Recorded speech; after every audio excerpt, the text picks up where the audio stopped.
Hi, I'm Alex, and this is the story of how my sister tried to erase me from her wedding. When I arrived, I knew I didn't belong. The stares, the whispers, the way my name wasn't even included on the invitation. Only my son's. But nothing could have prepared me for the moment I saw my seat card.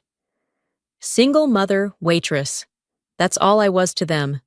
Not a sister, not family. Just a reminder of what they thought was my failure. And as if that humiliation wasn't enough, my sister, standing in front of hundreds of guests, offered me the honor of serving at her wedding. I swallowed the humiliation, for my son's sake. But what happened next? That was something none of them expected. Because while I stayed silent, my son didn't. I walked into my tiny apartment, exhaustion weighing on me like a lead blanket. The scent of brewed coffee still clung to my uniform from the cafe, a constant reminder of the long hours I put in just to keep a roof over our heads. Dropping my purse onto the worn-out couch, I rubbed my temples, preparing myself for another evening of bills, homework, and whatever last-minute crisis an 8-year-old could cook up. Then, I saw it. A pristine white envelope sat on my counter, gold lettering shimmering in the dim light. My fingers hesitated before picking it up. The last time I'd received anything from my sister, Celeste, was a lawyer's notice when she helped my ex-husband Dorian fight for more custody. I exhaled sharply and flipped the envelope over. The elegant script read, Mr. Dorian Whitmore and Ezekiel Langford. That knot in my stomach tightened. My name wasn't there. It wasn't a mistake. Celeste never made mistakes. Mom! Zeke's voice pulled me from my thoughts as he ran into the kitchen, tossing his backpack onto the chair. What's that? I forced a smile. Your aunt's getting married. His eyes lit up. Are we going? I swallowed. The last thing I wanted was to be anywhere near Celeste, Dorian, or Vivian. But I knew what Zeke wanted. To see his father. Yeah, baby, I murmured. We're going. The Grand Heights Hotel towered above us, its gold-framed doors gleaming under the city lights. Zeke bounced on his toes beside me, his excitement a sharp contrast to the sinking weight in my chest. I adjusted my dress, a simple navy blue piece that I had worn to job interviews and the occasional parent-teacher conference. It wasn't designer, but it was clean and pressed, and that was good enough. Inside, the ballroom was breathtaking, gleaming chandeliers, floral arrangements worth more than my rent, and guests in gowns and tuxedos that screamed wealth. A woman at the reception table glanced at my name before giving me a once-over, her expression barely masking her distaste. You're over there, she said, nodding toward the farthest table in the room. I gritted my teeth and walked forward, keeping my hand on Zeke's shoulder. As we approached our table, I felt my stomach drop. Other guests had name tags with elegant titles. Grayson family, Whitmore family. Mine? Single mother, waitress. And my son's? Single mother's child. My chest tightened. I reached out, flipping Zeke's card over before he could see it, but I was too late. His small brows furrowed. Mom, what does that mean? Nothing, sweetheart, I said, my voice calm. Just a joke. But it wasn't a joke, it was a message. I barely had time to sit before Celeste swept over, the picture of Grace in her designer gown. She smiled, a sharp, predatory thing. Oh, Alex! You made it! Her voice dripped with fake warmth. I wasn't sure if you'd feel comfortable here. I smiled back, just as fake. Wouldn't miss it. Vivian, Dorian's mother, approached, her jewelry glinting in the dim light. I'm shocked you showed up, she said with a smirk.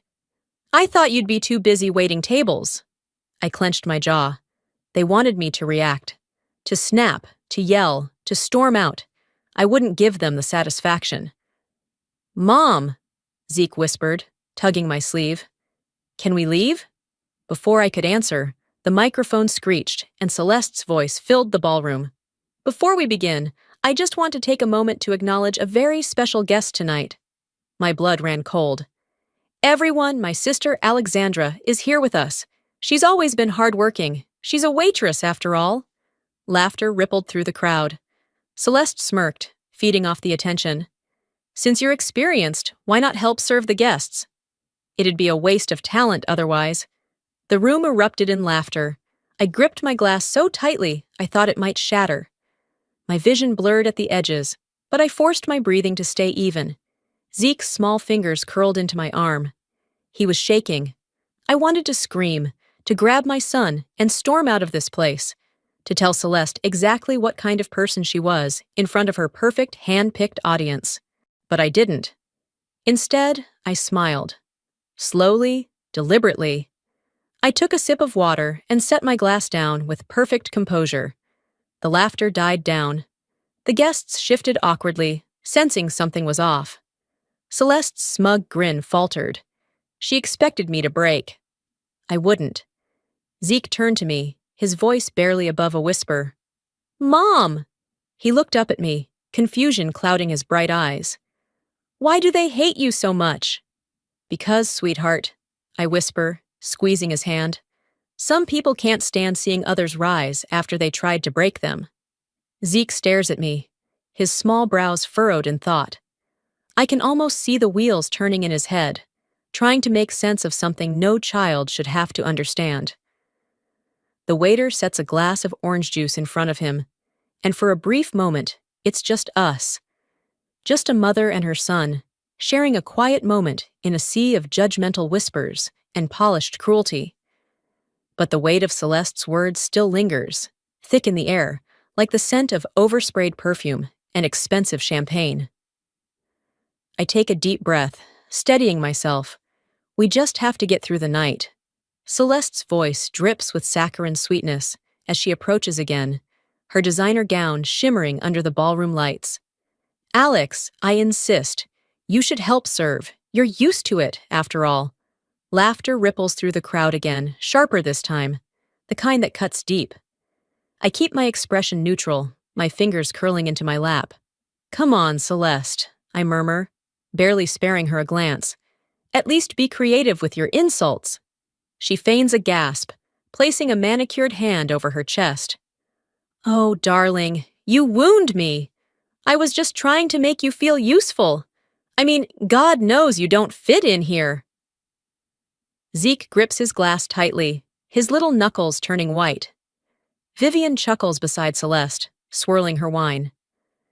"Celeste, dear, let's not embarrass the poor girl too much.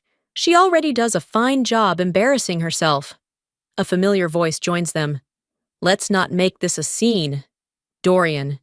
He stands just a few feet away, one hand casually in his pocket, the other holding a drink. He's smirking. My stomach twists. This is what they do. They attack like a pack of wolves, knowing I'm alone, knowing I have no one to back me up. I glance at Zeke. Number I have him, and I won't let them ruin tonight for him. I exhale through my nose and look back at Celeste. "I appreciate the offer," I say, voice steady, "but I think I'll stick to my seat. Wouldn't want to outshine the bride." Her smile tightens, but she doesn't push further. Not yet. I should have known better than to think it was over. The whispers start slow, drifting through the crowd like a spreading infection. "I heard she scammed men for money before becoming a waitress. Gold digger, apparently. That's why her ex-husband left her." My spine stiffens. Zeke's fork clatters onto his plate. "That's not true!" His voice is small but firm, cutting through the noise. Celeste gasps theatrically, placing a hand over her mouth. "Oh dear, these rumors are terrible, aren't they? But you know what they say. Where there's smoke, there's fire." Dorian takes a slow sip of his champagne. He doesn't deny it. I turn to him, my blood running ice cold. "Really, Dorian? You're just going to sit there and let them say that?" He shrugs, as if none of this is his problem. "I don't control what people believe." Zeke looks up at me, eyes wide with confusion and hurt. I place a hand over his, steadying him, steadying myself. Celeste tilts her head, faux concern dripping from her voice. "Oh, Alex, don't be so sensitive. It's just harmless fun." I meet her gaze, cold and unflinching. "Enjoy your night, Celeste." She blinks, caught off guard by my calmness. Zeke looks between us, something shifting in his expression. He sees it now. Celeste isn't just being mean. She's cruel. And for the first time, I think he understands. I take a deep breath, choosing my words carefully. Because, Zeke, some people can't stand losing to someone they think is beneath them. Zeke frowns, his small hands gripping the edge of the table.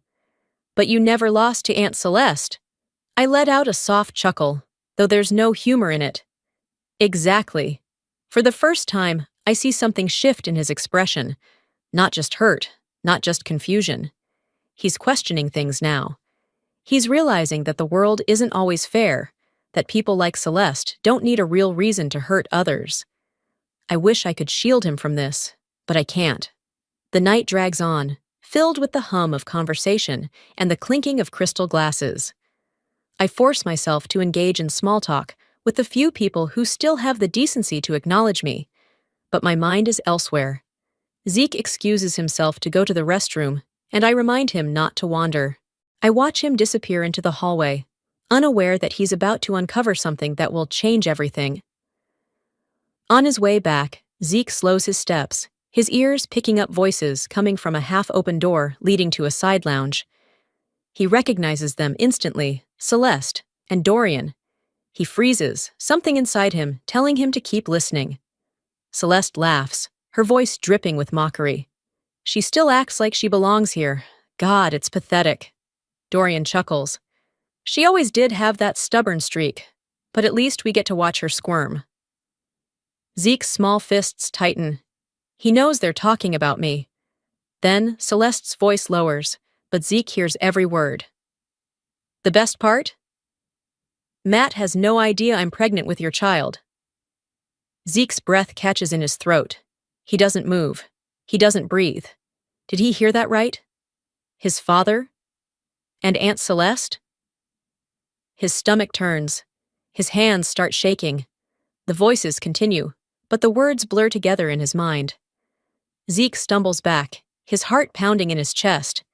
If I tell her, will she even believe me? Zeke's head spins as he grips the sides of his jeans, trying to steady himself. This is huge. Bigger than anything he's ever had to deal with. He wants to run straight to me, to blurt it out. But what if Celeste and Dorian lie? What if they twist the truth like they always do? He needs proof. His small fingers wrap around the phone in his pocket. His birthday gift from Dorian. His hands are shaking as he pulls it out. He presses record. The screen glows in the dim hallway as he captures the betrayal unfolding behind that door. His father's voice, casual and careless. Celeste's laughter, full of malice. It's all there. Zeke grips the phone tightly as he whispers, I won't let them hurt Mom anymore. As Zeke carefully sneaks back to the ballroom, his heart pounds in his chest. He has proof. But what now? He slips his phone into his pocket, his fingers still trembling from what he just heard. The laughter, the arrogance, the outright betrayal. It replays in his mind like a broken record. He glances up, searching the crowd until his eyes land on Celeste. She's smiling, laughing effortlessly as if she hasn't just destroyed lives. Zeke's stomach twists. She's lying to everyone. Matt stands beside her, oblivious, raising a toast while Celeste clings to his arm. Dorian is just a few feet away, talking with guests, looking composed, like a man with nothing to hide. Zeke clenches his jaw. They're all pretending. He turns toward our table, his gaze locking onto me. I'm sitting there, holding my posture firm despite the whispers that swirl around me. I force a smile at a passing guest, even though I know exactly what they're saying. Not yet, Zeke whispers to himself. I need the right moment. His hands are still shaking when he pulls out his phone again. He steps behind a marble column, his heart hammering as he presses play. The voices are unmistakable. Celeste's laughter, Dorian's smug tone, and then the words that make his stomach turn all over again. Matt has no idea I'm pregnant with your child. Zeke swallows hard, forcing himself to listen. Dorian barely even hesitates before replying. Timing is everything, Celeste. Don't screw this up. It's all there. The proof. His fingers tighten around the phone. He has to show me. But when? He peeks out from behind the column and sees me sitting stiffly at the table, my hands resting on the linen cloth, my jaw tight. Guests still murmur, throwing sidelong glances in my direction. He knows I've heard the whispers. Zeke's fingers hover over the screen. He could walk up right now, hand me the phone, and let me hear it for myself. But something inside him tells him to wait. Not here. Not like this. I barely have a moment to breathe before a familiar presence blocks my path. Vivian Whitmore. She stands before me like a statue, poised, elegant, and cold. Her eyes flick over my dress, with thinly veiled disdain, before she offers a smile that never touches her eyes.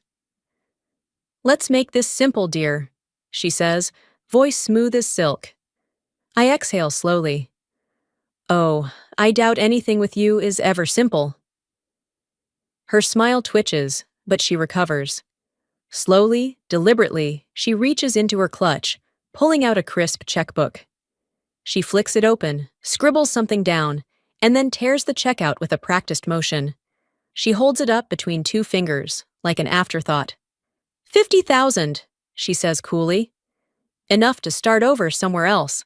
A fresh beginning. I stare at her, unblinking. "You want me to leave Chicago?" My voice is even, but my fingers curl into my dress beneath the table. "I want you to be smart." Her tone is clipped, impatient.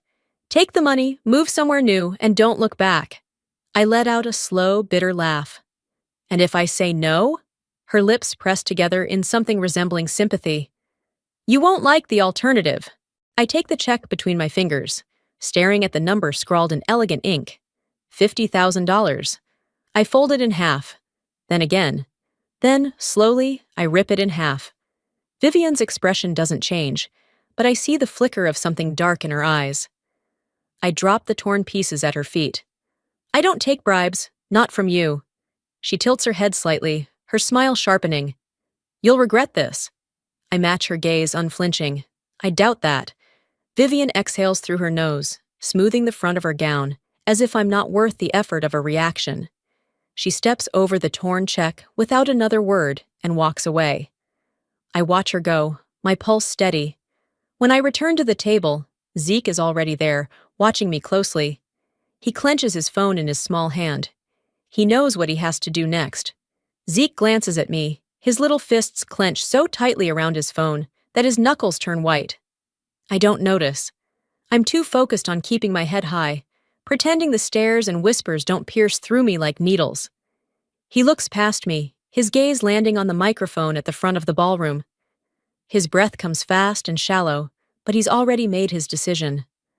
I won't say anything, but he will. His small legs move before he can think twice.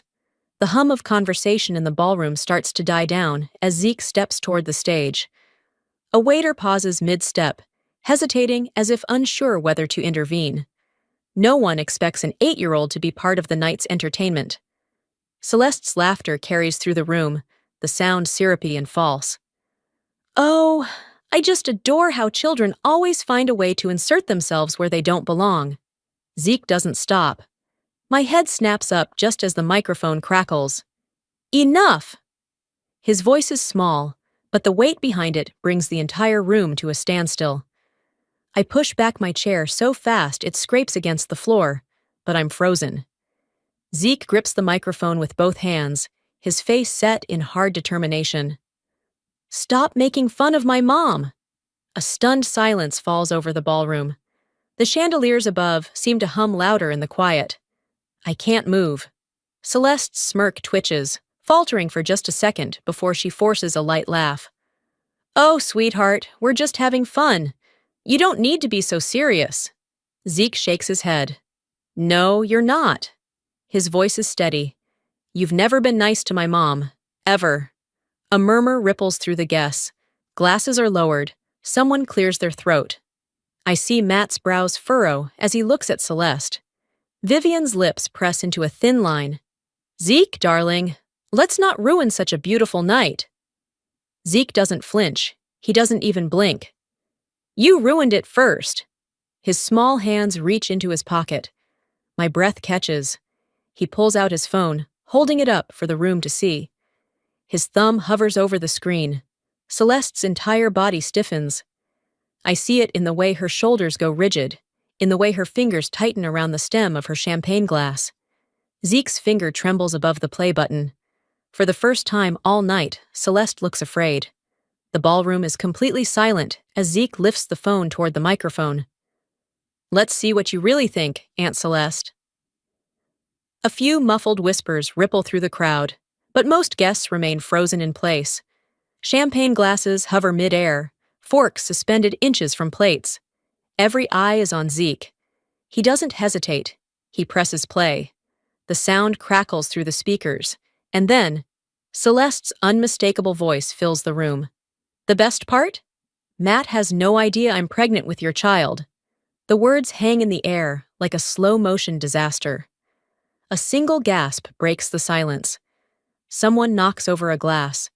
But nothing is louder than the suffocating tension that grips the room. My heart pounds as I watch Celeste go deathly pale. Matt, standing beside her, doesn't move, doesn't blink. The recording continues. "Timing is everything, Celeste." "Don't screw this up." Dorian's voice. A single sentence, but enough to destroy everything. Matt's champagne flute slips from his fingers, shattering against the floor. The sound is deafening against the silence. He turns, slowly, his face void of expression. His voice is eerily calm. "What did I just hear?" Celeste stammers, her carefully practiced poise unraveling before our eyes. "Matt, I can explain." But Dorian stays silent. He doesn't even try to deny it. Because he knows. It's over. Matt shakes his head, as if trying to wake up from a nightmare. "Tell me it's not true." His voice wavers. "Tell me this is some kind of sick joke." Celeste swallows hard. It's not what it sounds like." A bitter laugh escapes Matt's lips. "It sounds like you're carrying my brother-in-law's child." The murmur among the guests swells into something sharper, more damning. Dorian finally exhales, rubbing a hand down his face. "Matt." But Matt's already taken a step back. "Don't." Celeste reaches for his arm, but he pulls away so fast she stumbles. "You lied to me," he breathes, his hands shaking. "Our entire relationship, you lied." Celeste's lip quivers, but for once she doesn't have a quick-witted response. Vivian suddenly surges forward, as if she can still salvage what's left. "This is ridiculous. That recording could be fake." Zeke doesn't even blink. "Then let's ask Aunt Celeste." All eyes turn back to Celeste, whose mouth opens, but nothing comes out. Her eyes dart around the room, searching for an escape, for someone to save her. Matt steps closer, his voice lower now. "Tell me the truth, Celeste." She doesn't answer. "Right now." Her lips part, but the only thing that comes out is a shuddering breath, because she knows there's nothing left to say. The walls are closing in. The perfect life she curated is collapsing, and no one, not even Vivian, can stop it. Matt inhales sharply, shaking his head. Then, without another word, he reaches for his left hand and rips off his wedding ring. It clatters against the floor, rolling to a stop at Celeste's feet. "We're done," he says. Celeste gasps. "Matt, wait!" But he's already walking away. Dorian takes a step toward the exit, but a guest deliberately blocks his path. Someone else scoffs under their breath. Unbelievable. Celeste falls to her knees, a broken sob tearing from her throat.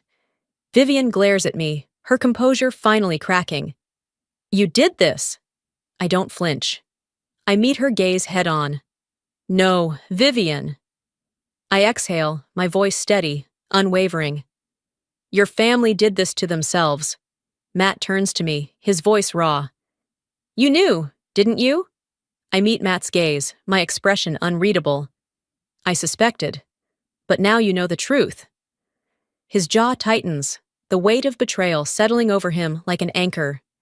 Celeste is still frozen, her face pale, her body rigid as if she can stop time itself and undo what's already been said. But the damage is done. Then she moves. With a desperate sob, Celeste lunges forward, grasping at Matt's hand. "Please, Matt," she gasps, her fingers clinging to him. "I made a mistake, but I love you. We can fix this." Matt doesn't pull away immediately. For a brief second, I wonder if he'll cave, if the years of history between them will override the truth. But then he exhales sharply, shaking his head. "A mistake?" His voice is eerily calm. "A mistake is forgetting an anniversary, leaving the oven on, calling someone the wrong name. This wasn't a mistake, Celeste. This was a choice." Celeste whimpers, shaking her head furiously. "No, Matt. You were never going to tell me, were you?" His voice cracks slightly. "You were just going to let me raise Dorian's child as my own." Gasps echo throughout the room. The last remnants of sympathy in the air vanish completely. Celeste crumbles. Matt turns toward the guests, running a hand over his face as if trying to scrub the humiliation away. He lets out a bitter laugh. "I won't marry a liar." The ballroom is deathly silent. Then, in a single, deliberate motion, he reaches up and rips off his boutonniere. The tiny flower falls to the floor, weightless compared to the bombshell that just dropped. Vivian surges forward. "Matt, you don't have to do this." Her voice is sharp, desperate. "She made a mistake, but we can handle this privately." Matt turns to her, his eyes blazing. "You knew, didn't you?" His words cut through the air like a knife. "That's why you tried to pay Alex to leave." Vivian falters. The guests murmur, their curiosity sharpening into full-blown judgment. Vivian regains her composure quickly, straightening her shoulders. "Darling, we were just trying to protect you." "Protect me?" Matt laughs dryly. "Or protect the family name?" Vivian says nothing, and that silence says everything. The dam finally breaks. Vivian steps back, her face tight with barely concealed fury. "We can fix this," she hisses. "We just need damage control." But it's already too late. Guests pull out their phones, discreetly recording every humiliating moment. I see one woman murmuring to another, shaking her head. A man whispers something to his wife, and she gasps audibly. Vivian watches it all, the realization dawning in her eyes. Her empire, her carefully crafted image, is crumbling right in front of her. Dorian, ever the coward, tries to slip away unnoticed. But someone in the crowd calls out, "Where are you going, Dad of the Year?" Laughter follows, but it's harsh and cruel. Celeste, still trembling, whirls toward Matt, her desperation morphing into rage. "You don't understand!" she shrieks, her voice cracking. "I did this for us." Matt scoffs. "For us?" He gestures wildly. "You slept with my brother-in-law and got pregnant. You lied to me for months. How exactly was any of this for us?" Celeste clenches her fists, her eyes flashing with fury. Then, in a final act of childish defiance, she grabs a champagne flute from the table and throws it to the ground. The glass shatters, mirroring the last pieces of her dignity. "I hate all of you!" she screams. No one flinches. No one comforts her. She's alone. I exhale slowly, watching the collapse unfold. This is the end of an era. The end of Celeste's reign over my life. The end of Vivian's control. The end of Dorian's ability to slither through the cracks untouched. I feel Zeke's small hand slip into mine, his fingers tightening around mine. He looks up at me, his bright eyes filled with quiet understanding. "Let's go, sweetheart," I whisper. Zeke nods. We turn, walking past the ruins of a once flawless wedding, stepping away from the chaos, away from the years of pain and manipulation. I don't look back. But as we reach the doors, I feel someone's gaze on me. I glance over my shoulder. Matt is watching me, regret flickering in his eyes. For a brief moment, I wonder if he regrets more than just Celeste. As we step out into the cool night air, I exhale slowly. It's finally over. But as we walk toward the exit, a familiar voice calls out from behind. "Alex, wait!" I stop. My entire body tenses, my fingers tightening around Zeke's hand. I turn slowly, already knowing who I'll see. Matt stands a few feet away, his tie loosened, his boutonniere missing, and the exhaustion written all over his face. The weight of the night has aged him in mere hours. His gaze flickers to Zeke for a second, before returning to me. Zeke shifts beside me, glancing up at me, waiting for a cue. I let out a slow breath. "What is it, Matt?" He exhales, running a hand through his disheveled hair. "I should have seen through her lies," he murmurs. "I should have treated you better when we were family." I cross my arms, keeping my expression neutral.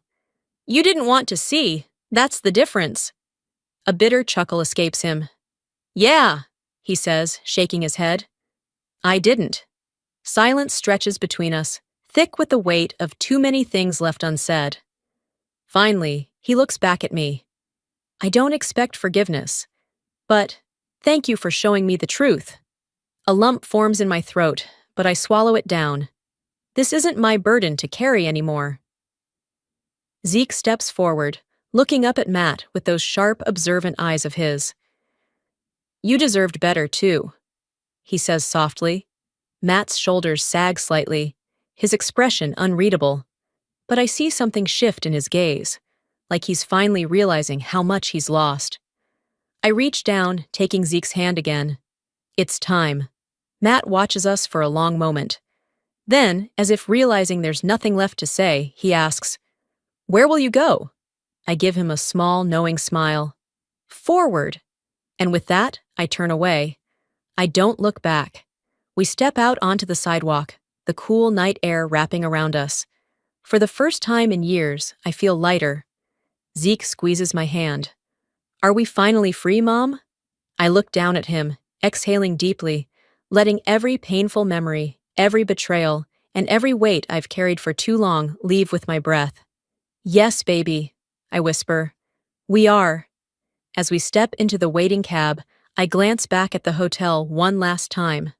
"Goodbye, Whitmores." 3 months later, I stand in front of the cafe's employee board, adjusting the small metal name tag pinned to my uniform. Assistant manager. The letters gleam under the overhead light, and for a moment, I just stare at them, letting the reality sink in. I made it. A warm hand clasps my shoulder. I turn to see Lisa, one of the senior baristas, grinning at me. "You deserve this, Alex," she says. "No one works harder than you." A soft chuckle escapes me. "Well, 10 years behind the counter had to lead somewhere, right?" She shakes her head. "Number this isn't just because of time served. This is because you're damn good at what you do." I smile, feeling something I haven't felt in a long, long time. Stability. The bell above the cafe door jingles, and before I even turn around, I hear the familiar, excited voice. "Mom, look!" Zeke bursts inside, his backpack slung over one shoulder, waving a sheet of paper like it's a winning lottery ticket. I take it from his hands, smoothing it out. A plus. Pride swells in my chest. I ruffle his hair, watching as he beams up at me. "My hero and a straight A student? What did I do to deserve you?" He grins, his confidence unwavering. "You raised me." My throat tightens, emotions creeping up before I can stop them. I kneel, pulling him into a tight hug. "You make me so proud, sweetheart." Zeke squeezes me back, his voice muffled against my shoulder. "I just did what you always do, Mom. I didn't let anyone tell me I wasn't good enough." I blink rapidly, swallowing past the lump in my throat. I don't deserve him. But God, I'll spend the rest of my life proving that I do. Later that evening, as I'm sifting through the mail, my hands stilling when I see it. A cream-colored envelope with gold lettering, Vivian Whitmore's handwriting. I sit at the small kitchen table, tearing it open with careful precision. Inside, a single card. No elaborate apology, no drawn-out justifications. Just 5 words. "I was wrong about you." I stare at it, waiting to feel something. Satisfaction, vindication, closure. But all I feel is exhaustion. I let out a slow breath, flipping the card between my fingers. Then, without a second thought, I crumple it in my fist and drop it into the trash. Some things aren't worth holding on to. That night, I tuck Zeke into bed, pulling the covers up to his chin. He looks up at me, thoughtful, his eyes filled with the kind of quiet wisdom that only children seem to have. Do you think we'll be okay now, Mom? I brush a lock of hair from his forehead, pressing a kiss to the top of his head. We already are. His eyes flutter closed, his breath evening out. I step to the doorway, flicking off the light. As I stand there, watching the slow, steady rise and fall of his chest, a thought drifts into my mind, warm and unshakable. We fought for this life, and we always will be. As I stand in the quiet of my home, watching Zeke sleep peacefully, I can't help but reflect on everything we've been through. Life has a way of testing us, pushing us to our limits, and sometimes making us question our own worth. But if there's one thing I've learned, it's this. We are not defined by the people who try to break us. We are defined by how we rise after they do. For years, I allowed others to dictate my value. I let their words, their judgments, and their power make me feel small. But the truth is, no one has the right to tell you who you are or what you deserve. Not your family, not society, not the voices in your head that whisper doubt in the quiet moments. Your worth isn't up for debate. If you're going through a season of struggle, if you feel like the world is against you, hear me when I say this. Keep going. Stand your ground. Hold your head high. The people who try to dim your light are often the ones who fear your strength the most. And one day, when you refuse to break, you'll realize that the life waiting for you on the other side of the pain is one you deserve. And if this video touched you in any way, if it made you think or even made you feel something deep inside, let me know by commenting 1 below or telling me where you're watching from. If you disagree or see things differently, I want to hear that too. Don't forget to hit subscribe and turn on notifications so you don't miss our next story. Because life is full of lessons, and sometimes the most powerful ones come from the people who have lived them. Until next time, stay strong, stay true to yourself, and never let anyone tell you that you are less than what you are.